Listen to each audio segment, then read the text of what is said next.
তারেক রহমান সশস্ত্র চিত্রে শপথ করিতেছি যে ত্রয়োদশ জাতীয় সংসদ নির্বাচনে বিজয়ের পর সবার আগে বাংলাদেশ স্লোগান সামনে রেখে নতুন প্রধানমন্ত্রী তারেক রহমান একাধিক ব্যতিক্রম পদক্ষেপ গ্রহণ করেছেন, যা ইতিমধ্যেই ব্যাপকভাবে প্রশংসিত হচ্ছে।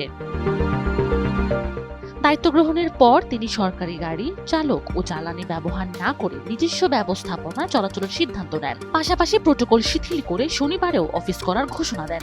রাষ্ট্রের সর্বোচ্চ পদের থেকেও তিনি নিয়মিত ট্রাফিক সিগন্যাল মেনে সাধারণ জনগণের মতোই রাস্তায় চলাচল করছেন।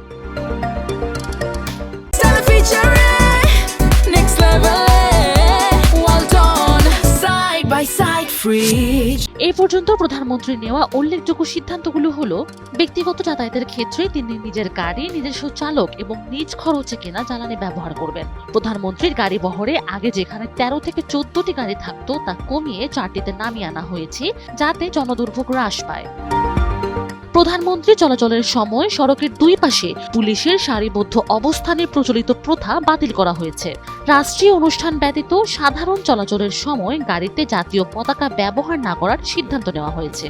সাধারণ মানুষের ভোগান্তি কমাতে মন্ত্রিসভার অধিকাংশ বৈঠক সচিবালয়ে আয়োজনের সিদ্ধান্ত নেওয়া হয়েছে। প্রশাসনিক কাজে গতি আনতে শনিবারও অফিস করবেন তিনি। দায়িত্ব গ্রহণের পর থেকে এসব সংস্কারমূলক উদ্যোগের মাধ্যমে প্রধানমন্ত্রী নতুন দৃষ্টান্ত স্থাপন করেছেন। Sanjita Afrin, NTV online.